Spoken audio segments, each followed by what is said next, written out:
করার জন্য ডাক্তারের কাছে এসেছে, সাথে পায়ের বুড়ো আঙ্গুলটাও দেখাবে। বুড়ো আঙ্গুলটার কোনা ফুলে পুঁজ জমে আছে, ব্যথায় কাল ঘুম হয়নি।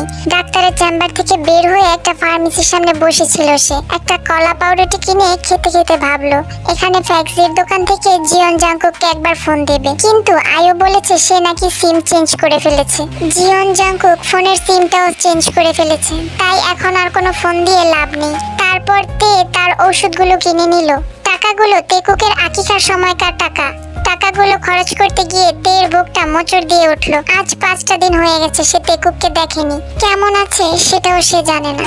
এমন দুঃসময়ও তার জীবনে আসবে তা সে কখনোই ভাবেনি। এর আগে কবে এমন কষ্টে ভুগেছে সে মনে পড়ছে না, সত্যিই মনে পড়ছে না। মনে হচ্ছে এর আগে সমস্ত দুঃখগুলো এটার কাছে হালকা আর তুচ্ছ। তেকুক তার একটা অংশ জুড়ে আছে, কি যেন হারিয়ে ফেলেছে সে, কি যেন নেই তার কাছে। ভীষণ নিঃসঙ্গ, একা, অসহায় লাগছে নিজেকে। এমন খারাপ সময়ের সাথে এই প্রথম সাক্ষাৎ হলো তার। তে যখনই এইসব কথাগুলো ভাবছিল তখনই একটা মহিলা এসে তার পাশে বসলো আর বলল, আপনি কি এখানকার মানুষ? তে মহিলাটিকে আগাগোড়া খেয়াল করলো, দেখতে খুব সুন্দর। মহিলাটির কোলে একটা 3 বছরের শিশু। তে জবাব দিল, হ্যাঁ। মহিলাটি তার পাশে এসে বসলো আর বলল, আমি এখানে নতুন এসেছি, বাচ্চার বাবার মামার বাড়ি, কিছুই চিনতে পারছি না। তের চোখ যেন মহিলাটির কোলের বাচ্চাটার দিকে আটকে আছে, তাই সে মাথায় হাত বুলিয়ে দিয়ে আদর করে বলল, ওর বয়স কত? 4-এ পড়েছে। আপনি কোথায় থাকেন? এই এলাকার চেয়ারম্যানের বাড়িতে। মহিলাটি অবাক কণ্ঠে বলল, ওহ তাই, উনি আমার মামা শ্বশুর। তে বাচ্চাটাকে আদর করতে ব্যস্ত হয়ে গেল। বাচ্চাটার হাসিটা খুব সুন্দর, তার কোলে উঠে এসেছে ইতোমধ্যে। গায়ে অসম্ভব সুন্দর একটা ঘ্রাণ, কিন্তু তেকুকের মতো নয়। তেকুকেরটা সব সুগন্ধিকে হার মানাবে। কত আদুরে আর মায়াময় লাগে, ওটা শুকলেই যেন মন ভরে যায় আমার। কেমন আছে কে জানে আমার বাচ্চাটা? কথাগুলো ভাবতেই তের চোখ দুটো যেন ভরে এলো। এর মধ্যে একটা পুরুষ কণ্ঠস্বর শুনে তের ধ্যান ভাঙলো। তোমরা এখানে? তোমাদের খুঁজতে খুঁজতে আমি পাগল প্রায়। মহিলাটি তার স্বামীর কণ্ঠস্বর শুনে চমকে উঠে ফিরে তাকালো তার দিকে। লোকটাকে দেখে তে যেন আরো দ্বিগুণ চমকে উঠলো। অবিশ্বাস্য দৃষ্টিতে তাকিয়ে আছে তে তার দিকে। তার চাইতে দ্বিগুণ বিস্ময়ে চেয়ে আছে সেই লোকটি। তুমি? মহিলাটি তাদের মুখ চাওয়াচাই করে বলল, আপনারা একে অপরকে চেনেন? লোকটা বলল, হ্যাঁ চিনি, চলো তোমাকে গাড়িতে তুলে দেই। মহিলাটি কত রকমের প্রশ্ন করলো তার হাজবেন্ডকে। লোকটা মহিলাকে নিয়ে চলে গেল বাচ্চাটাকে আদর করতে করতে। তে মহিলাটির দিকে তাকিয়ে রইল এক দৃষ্টিতে। বয়স বোধহয় তার চাইতে 2-1 বছরের বেশি হবে। কত লম্বা, কত সুন্দর। এই অসম্ভব সুন্দর মেয়েটা কি জানে তার স্বামী একজন ভয়ানক রকমের বেঈমান? কথাগুলো ভাবতেই যেন তের বুকটা ভার হয়ে এলো। যতটা ভার হয়ে এলে নিঃশ্বাস ফেলতে অতি কষ্ট হয়। তের কাছে যেন চারপাশটা অন্ধকার লাগছে। বেঈমানটা ভালো আছে দিন শেষে, কিন্তু সে ভালো নেই কেন? তে বহু কষ্টে দাঁড়িয়ে পড়লো। রাস্তায় গিয়ে দাঁড়ালো একটা রিকশার জন্য। খুব শীঘ্রই বৃষ্টি নামবে। ওর মনের মতো আকাশেও মেঘ গর্জন করছে, কেমন নীরব আর্তনাদের মতো। বিকট শব্দ নেই, অথচ কেমন ভয়ঙ্কর। রিকশার জন্য দাঁড়িয়ে থাকতে থাকতে হঠাৎ খেয়াল করলো পাশে একজন এসে দাঁড়িয়েছে। তে কেমন আছো? বাড়িতে কবে এসেছো? ওটা তোমার বউ? হ্যাঁ। তে কিছুক্ষণ চুপ করে থেকে বলল, তোমার বউ খুব সুন্দর, তোমার বাচ্চাটাও খুব আদরে, তুমি অনেক সুখী তাই না? আলহামদুলিল্লাহ। তোমার কি অবস্থা? কথাটি শুনে তে কেমন যেন উত্তেজিত বোধ করছিল। তারপর তে বলল, আমিও সুখী, আমারও একটা বাচ্চা আছে। বয়স কত? 1.5 বছরে পড়েছে, খুব আদরে, একদম পুতুলের মতো ছোট। তের কথা শুনে লোকটা চুপ করে রইল। তে একটু দূরে গিয়ে দাঁড়ালো, রাস্তার দিকে তাকিয়ে আছে। কখন যে একটা রিকশা থামবে। লোকটা তার পাশে এসে দাঁড়িয়ে বলল, শুনেছি তোমার বর একজন র্যাব। তে সগর্বে বলল, হ্যাঁ, অনেক বড় অফিসার, ডেপুটি কমান্ডার। হায় আল্লাহ, এত কিছু কখন মনে রেখেছে সে? স্বাভাবিকভাবে কেউ প্রশ্ন করলে বোধহয় বলতেও পারতো না। তোমার বরের নাম জিয়ন জাংকুক? লোকটার কথা শুনে তে কিছুটা চমকে উঠলো। তুমি কিভাবে চেনো? জিজ্ঞেস করতেই যাবে তখনই মনে পড়লো প্রশাসনের লোক, তাই চিনতেই পারে, ওকে তো টিভিতেও দেখায়। তাই তে বলল, হ্যাঁ জিয়ন জাংকুক। তুমি ওকে চেনো তাহলে? অবশ্য চিনবে নাই বা কেন? ওকে চেনে না এমন কেউ নেই বাংলাদেশে। আমি খুশি হয়েছি তুমি সুখে আছো শুনে। সুখে আছো কথাটি শুনে তের মনটা যেন কেঁদে উঠলো। কিন্তু মুখটা স্বাভাবিক। আর সে মনে মনে ভাবতে লাগলো, না না, আমি সুখী নেই বেঈমান, আমি একটুও সুখী নেই। কেন সুখী নেই আমি? তারপর তে বলল, তুমি কি ভেবেছো তুমি আমাকে ফেলে চলে গেলে আমার বিয়ে শাদী হবে না? আমি তোমাকে ইচ্ছাকৃতভাবে ফেলে যাইনি তে। জানি তোমার বাবা তোমাকে ঘাড় ধরে টেনে নিয়ে গিয়ে সুন্দরী মেয়ে দেখে বিয়ে করিয়ে দিয়েছে। আমি কালো আর বেটে খাটো মেয়ে, তোমার কোনো দোষ নেই। আমি তোমার কোনো দোষ দিচ্ছি না, কারো কোনো দোষ নেই। সব ভালোই ভালোই হয়েছে। তুমিও ভালো কাউকে পেয়েছো, আমিও। ইউনো বলল, হ্যাঁ তা ঠিক। এখানে একা এসেছো? মনে হচ্ছিল খুঁড়িয়ে হাঁটছো। ওই আঙ্গুলে একটু চোট পেয়েছিলাম। তুমি আমার উপর রেগে নেই তো? তে সাথে সাথে বলল, না না, রেগে থাকবো কেন? কপালে যা ছিল তাই হয়েছে। যা হয়েছে ভালোর জন্যই হয়েছে। কিন্তু তোমাকে দেখে মনে হচ্ছে এখনো আমার উপর ক্ষেপে আছো। তখনই একটা রিকশা এসে থামলো তের সামনে। তে রিকশায় উঠতে যাবে তখনই থেমে গিয়ে বলল, আমি ক্ষেপে থাকলেও কি যায় আসে? শেষবারের মতো একটা কথা বলে যাই তোমাকে, কাউকে কথা দেওয়ার আগে তোমার মা বাবা তোমার মামা চাচাদের কথা ভেবো। যা করতে পারবে না তার আশা কাউকে দেখিও না। তুমি আমার আশা ভঙ্গ করেছো, তাতে বেশি দিন কষ্ট ভোগ করতে হয়নি আমাকে, তেমন কিছুই হয়নি। কিন্তু তুমি আমার বিশ্বাস ভেঙে দিয়েছিলে, তাই এখন কাউকে সহজে বিশ্বাস করে উঠতে পারি না আমি। মিথ্যে মিথ্যে স্বপ্ন দেখানো কত সহজ, তাই না? যদি হয় আমার মতো বোকা গাধা। তুমি ভালো থেকো, তোমার উপর আমার কোনো অভিযোগ নেই। আর কথাটি বলেই তে রিকশায় উঠে পড়লো। তার কিছুক্ষণের মধ্যে অঝোর ধারায় বৃষ্টি নামলো। সারা রাস্তা ভরে সে এটাই ভেবে কুল পেল না কেন সে ভালো নেই। তাকে কেউ একজন ছেড়ে গিয়েছে। সে কালো বেটে খাটো, তাতে কি? তার তো সব আছে। ভিজে ভিজে বাড়ি ফিরেছে দেখে ইয়নজন বকছেন তেকে। তে বোরকাটা খুলে ভেজা সালোয়ার কামিজ নিয়ে জানালার পাশে দাঁড়িয়ে রইল আনমনে। ইয়নজন বললেন, কাপড় পাল্টা বলছি তে, জ্বরটার হলে আমি কিচ্ছু করতে পারবো না। একটা কানাকড়িও নেই আমার কাছে। তে মায়ের দিকে ফিরে তাকালো। ইয়নজন তার হাত থেকে বোরকাটা নেওয়ার সময় তে ওনার হাতটা ধরে ফেললো। ইয়নজন বলল, পায়ের আঙ্গুলের জন্য ডাক্তার ওষুধ দিয়েছে? তে মাথা দুলিয়ে ইয়নজনকে বলল, আমাকে একটু জড়িয়ে ধরবে আম্মা? মেয়ের কথা শুনে ইয়নজন হকচকিয়ে গেলেন। মেয়েকে বুকে জড়িয়ে ধরতেই তে কেঁদে উঠে বলল, শুধু আমি ভালো নেই আম্মা, সবাই ভালো আছে। বেঈমানটা কত সুখে সংসার করছে বউ বাচ্চা নিয়ে, আর আমার কাছে আমার বাচ্চাটা অবধি নেই। কিচ্ছু নেই, আমার কেউ নেই।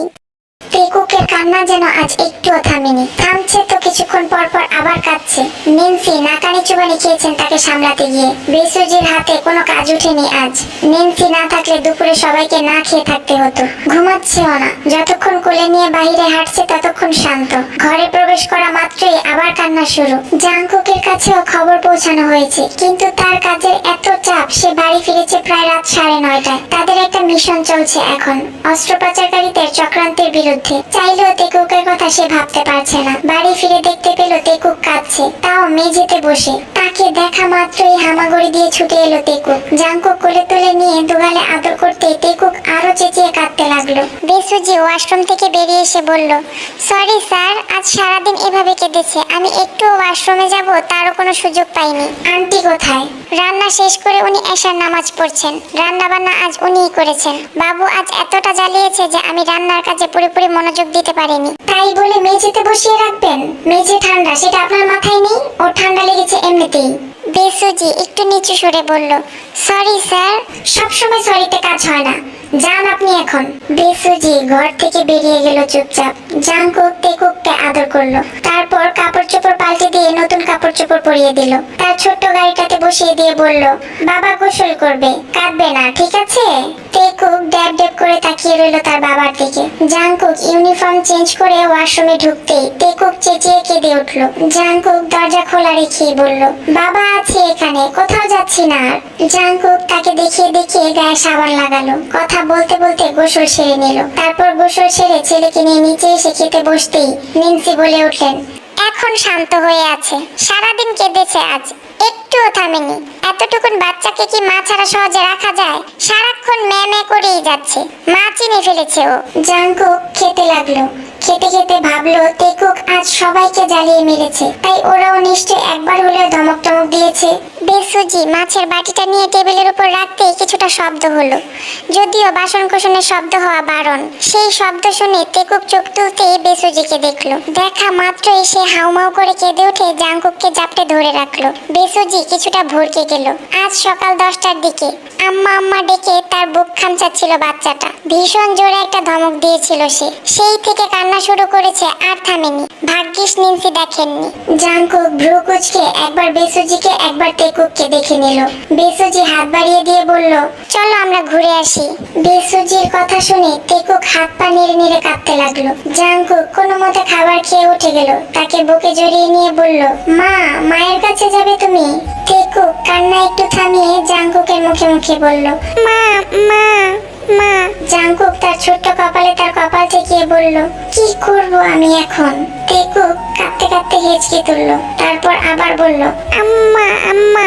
জাংকুক তেকুককে নিয়ে ঘরে চলে এলো। আয়ুকে ফোন করতে গিয়ে থেমে গেল সে। ফোন ঘাঁটতে ঘাঁটতে একটা রেকর্ড খুঁজে পেল। তে সেদিন ফোন করে তেকুককে তার গলা শোনাচ্ছিল। সে রেকর্ডটা ছেড়ে দিয়ে জাংকুক তেকুককে বলল, তোমার মা এখানে, কথা বলো। তে ওর কানের কাছে ফোন রেখে হ্যালো হ্যালো করেছে এর আগে। সে তা বুঝে হাত পা লাফিয়ে উঠে জোরে সোরে ডেকে বলল, আম্মা, আম্মা। জাংকুক অবাক চোখে তাকিয়ে রইল ছেলের দিকে। রেকর্ডটা কানকারা শুনতে লাগলো সে। রেকর্ডে তের স্পষ্ট কণ্ঠস্বরটা শোনা যাচ্ছে, তেকুক, এই তেকুক, কথা বল, তোর বাপ শুনছে। আব্বা ডাক। এই বোবা ছেলে, হা করে চাইয়ে থাকস কেন? কথা বল। কথা বলতে বলছি না তেকুক? তেকুক চুপটি করে মায়ের কণ্ঠস্বর শুনে যাচ্ছে। আর জাংকুক দৃশ্যটা অবিশ্বাস্য চোখে দেখছে। তেকুক ফোনটার সাথে কান লাগিয়ে তার উপর শুয়ে থাকলো। মুখে কি একটা যেন অস্পষ্ট স্বরে বিড়বিড় করে গেল। এর কিছুক্ষণ পর তেকুক ঘুমিয়ে পড়লো। জাংকুক তাকে বুকে টেনে নিল। একদম বুকের উপর তুলে নিয়ে জড়িয়ে ধরে জিনকে কল দিল।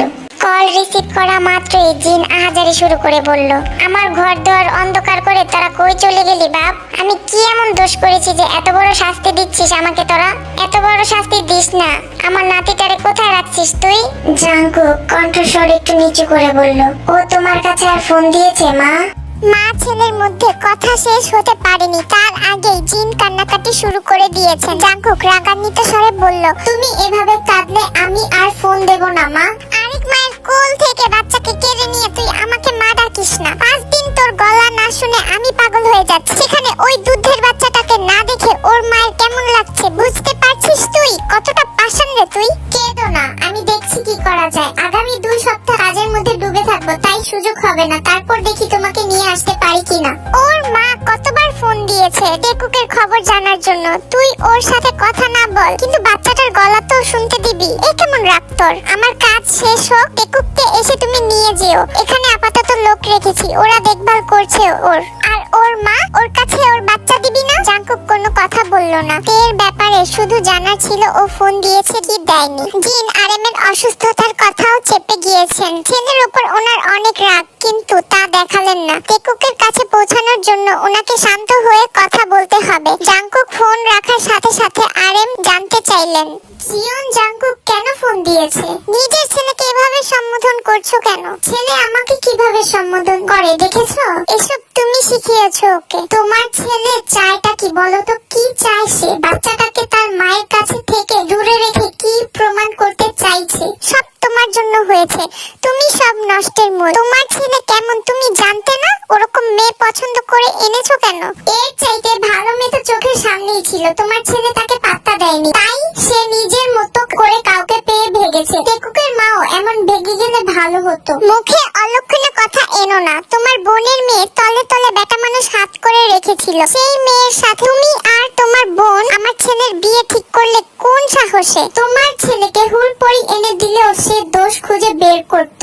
লিসার দোষও খুঁজে বের করেছিল সে। তাই সে বুঝে গিয়েছিল ওর সাথে বাকি জীবন কাটানো সম্ভব না, তাই পালিয়ে গিয়েছে। এখন বৌমার হাত পা তো বাঁধা, তাই তাকে বাগে পেয়ে তোমার ছেলে তাকে শাস্তি দিচ্ছে। তোমার বোন, তোমার ভাগ্নি সবকটা বেঈমান। ওদের সাথে তেকুকের মাকে মিলাবে না। তুমি আর তোমার ছেলের কারণে ওকে ঘর ছাড়তে হয়েছে।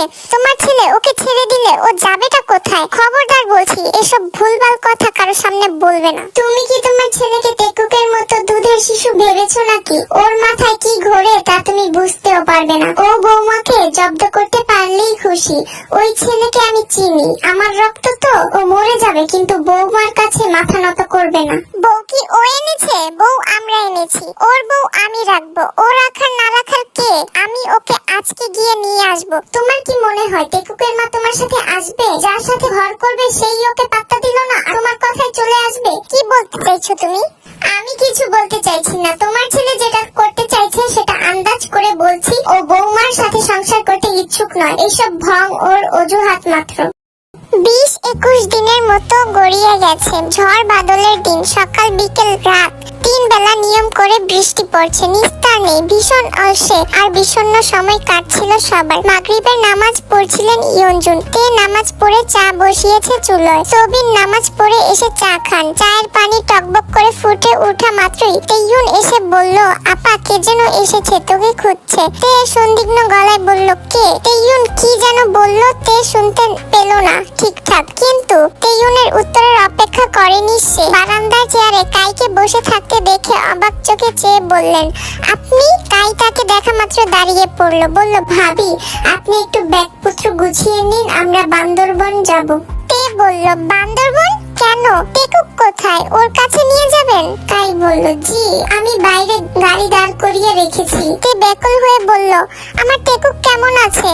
সব ঠিক আছে, আপনি রেডি হয়ে নিন। তে আচ্ছা বলে ঘরের উদ্দেশ্যে পা বাড়িয়ে যেতে থমকে গেল, ঘাড় ফিরিয়ে বলল, আপনার স্যার নিশ্চয়ই নিয়ে যেতে বলেনি? স্যার আমার সাথে কথা বলেনি, উনি কথা বলার মতো সিচুয়েশনে নেই। আমার মনে হলো এই মুহূর্তে আপনাকে দরকার, তাই এসেছি। তে ঘরে চলে গেল, ছোট্ট একটা ব্যাগ গুছিয়ে নিল। কিছুই খুঁজে পাচ্ছে না সে, হাতটা ভীষণ রকম কাঁপছে। কতদিন পর টেকুককে দেখবে সে। দুটো শাড়ি, গামছা, কিছু জরুরি জিনিসপত্র আর কিছু টাকা নিয়ে নিল সে। বাকি টাকাগুলো মায়ের হাতে দিল, বলল, টেকুকের কাছে যাচ্ছি আম্মা, আমি ফোন দেব তোমাকে। ইয়ঞ্জুন চুপ করে রইলেন। বেরোনোর সময় সবিন বললেন, মাথা ঠান্ডা রেখে কাজ করিস মা, তোর এখন একটা বাচ্চা আছে, এখন নিজের কথা ভাবলে চলবে না, ওর কথা ভেবে সিদ্ধান্ত নিস। তে বাবাকে জড়িয়ে ধরে চুপ করে রইল, তারপর বেরিয়ে এলো কাইয়ের সাথে। পুরো শহরটা তখন নির্জীব, যানবাহনের চলাচল না থাকলে আর কোনো শব্দই থাকতো না কোনোখানে। সড়ক বাতির আবছা আলোয় পিচ ঢালা রাস্তা চকচক করছে, কানের পাশ দিয়ে বয়ে যাচ্ছে শস্য বাতাসের শব্দ।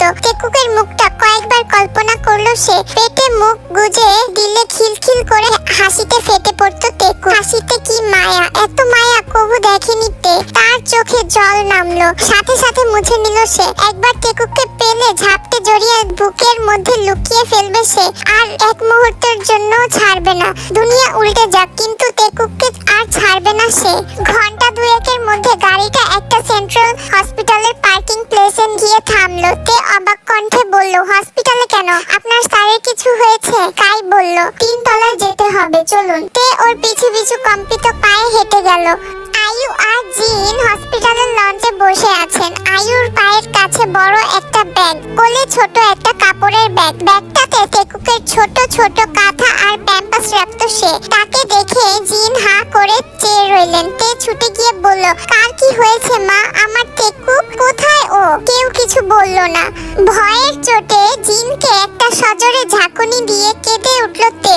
জিন এতক্ষণ পর ফুপিয়ে উঠলেন। তে স্তব্ধ হয়ে গেল। আয়ুকে বলল, টেকুক কোথায়? আমার টেকুক?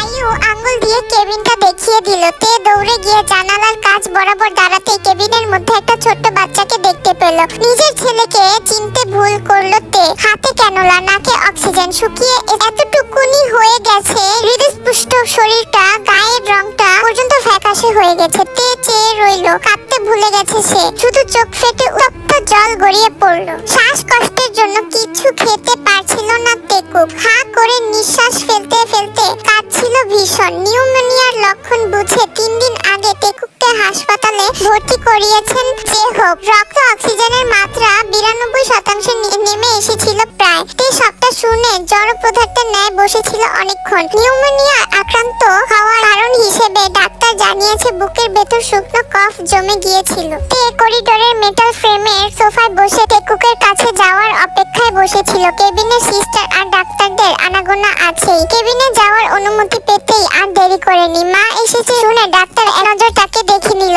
তখন অক্সিজেনের মাস্কটা খুলে ফেলা হয়েছে। টেকুক নড়ে চড়ে উঠে আবার ঘুমে তলিয়ে গেল। ডাক্তার তাকে ক্যানুলা দিয়ে ইনজেকশন পুশ করে তের কোলে তুলে দিল। তে দেখলো 15 মাসের বাচ্চাটা কেমন 6 মাসের বাচ্চার মতো হয়ে গেছে। এতক্ষণ চেপে রাখা কান্না এবার আর কোনো বাঁধ মানল না। ছেলের গালে আদর করতে গিয়ে হাউমাউ করে কেঁদে ফেললো তে। বলল, আমাকে এত বড় শাস্তি দিস না টেকুক। তার কান্নার ফাঁকে টেকুক চোখ মেলে তাকিয়েছে। তে বড় বড় চোখ করে বলল, আব্বা চোখ খুলেছে। মা দেখো টেকুক চোখ খুলেছে।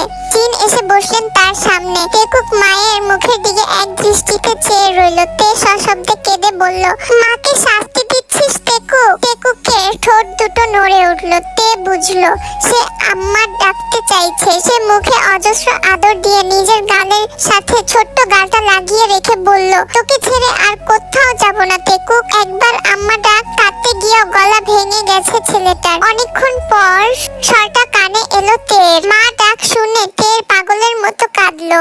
জিন সান্ত্বনা দিয়ে বলল, আর কাঁদিস না। একটা কথা সারা জীবন মনে রাখ, মায়ের মতো করে কেউ ভালো রাখতে পারে না বাচ্চাকে। তে টেকুকের গালে গাল ঠেকিয়ে চোখ বুজে রইল। সারা রাত মা ছেলে জেগেছিল। টেকুকের এক দৃষ্টিতে চেয়ে থাকা দেখে তে মনে মনে ভাবছিল, হয়তো সে ভাবছিল এই মা এতদিন কোথায় ছিল। ভোরবেলায় মা ছেলে দুজন ঘুমিয়ে পড়েছে। প্রায় সকাল 10টার দিকে তের ঘুম ভেঙেছে। টেকুক তখনও তার বুকের উপর নির্বিঘ্নে ঘুমাচ্ছে, যেন কত রাত সে এভাবে ঘুমাতে পারেনি। আরেম এসেছে তখন, খাবার দাবার এনেছে। ডাক্তারের সাথে পরামর্শ করার পর ডাক্তার জানিয়েছে আজ রাতেই টেকুকে রিলিজ দেওয়া হবে। তে কেবিন থেকে বের হয়নি। 2 পিস পাউরুটি খেয়েছে জেলি দিয়ে। ডাক্তার এসে শেষ ইনজেকশনটা পুশ করলো। ওষুধ খাওয়ানোর সময় আর ইনজেকশন পুশ করে কেবিন ফাটিয়ে কেঁদেছে টেকুক। জিন বললেন, ডাক্তার দেখা মাত্রই সে কান্না শুরু করে। কান্নায় এক পর্যায়ে তেকে জড়িয়ে ধরে না বলে ডেকে চুপ করে গেল। তে তার গালে আদর করতে করতে বলল, আমার আব্বা সুস্থ হয়ে গেছে, আর মারবে না ওরা, আমরা এবার বাড়িতে যাব।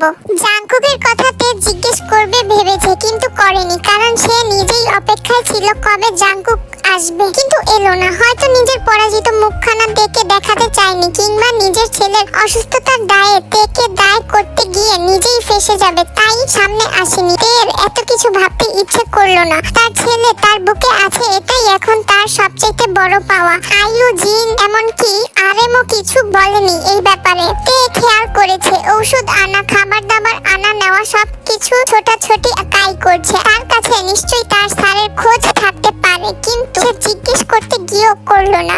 ডিসচার্জ পাওয়ার পর টেকুককে ভালো করে কাঁথা দিয়ে মুড়িয়ে নিয়ে শিশু ওয়ার্ড থেকে বেরিয়ে যাওয়ার সময় জিনকে বলল, আয়ু কোথায়? তোমরা যাবে না? তোর ছেলে সুস্থ হয়েছে, আমার ছেলে নয়। তে ভ্রু কুচকে চেয়ে রইল। আরেম এসে বললেন, বৌমা তোমাকে বাংলোয় যেতে হবে, আমরা বাড়ি যেতে পারছি না আপাতত, তাই তোমাকে যেখানে নিয়ে যাচ্ছে ওটা টেকুকের বাপের স্যারের বাংলো। ওখানে ওনার স্ত্রী আর একজন সিটার আছেন, রান্না বান্না তোমাকে করতে হবে না, তুমি চলে যাও। তে মাথা নাড়ালো। কাই ব্যাগপত্র নিয়ে বলল, ভাবি চলুন। তে যেতে যেতে আরো একবার ফিরে তাকালো। জিনের চোখের পানি টলমল করছে। তে যেতে যেতে কাইকে জিজ্ঞেস করলো, কি হয়েছে আপনার স্যারের? কাই একটু চমকে যেতেই তে বলল, আমি বুঝতে পেরেছি কিছু একটা হয়েছে। কাই সংকোচ ঝেড়ে তাকে জানালেন, 15 দিন আগে মিনহু নামের একজন অবৈধ অস্ত্র পাচারকারী বিদেশে পিস্তল নিয়ে নাশকতার উদ্দেশ্যে টেলাপাড়া এলাকায় অবস্থান নিয়েছেন বলে র্যাবের কাছে সংবাদ আছে। ওই সংবাদের ভিত্তিতে র্যাব 7 পূর্বাঞ্চলের ক্যাম্পাসে একটি দল অভিযানে চালিয়ে পিস্তল সহ মিনহুকে আটক করে। আটকের খবর এলাকায় ছড়িয়ে পড়লে সেই দলের এক সদস্য আড়ালে গুলি ছোড়ে, আর সেখানেই তের কণ্ঠস্বরে কাঁপুনি। সেখানে স্যারের ফুসফুসে বুলেটের আঘাত লেগেছে। তের আটকে রাখা দমটা আবেগে ছেড়ে বলল, ওহ। টেকুককে কাইয়ের কোলে দিয়ে দ্বিতীয় তলার একটা সাদা কাচের কেবিনের ভেতর সিডেটিভে আচ্ছন্ন হয়ে শুয়ে থাকা জাঙ্কুককে দেখে তের অন্তরাত্মা কেঁপে উঠেছিল। দাপটে যার চলন বলন আর ধারালো যার কথা, তাকে এমন পরাজিত সৈনিকের মতো পড়ে থাকতে দেখে তে আপন মনে বলল, তুমি আমাকে তোমার বিরোধী দল ভাবলেও আমি তোমাকে সবসময় বিজয়ীর বেশে দেখতে চেয়েছি, এভাবে নয়।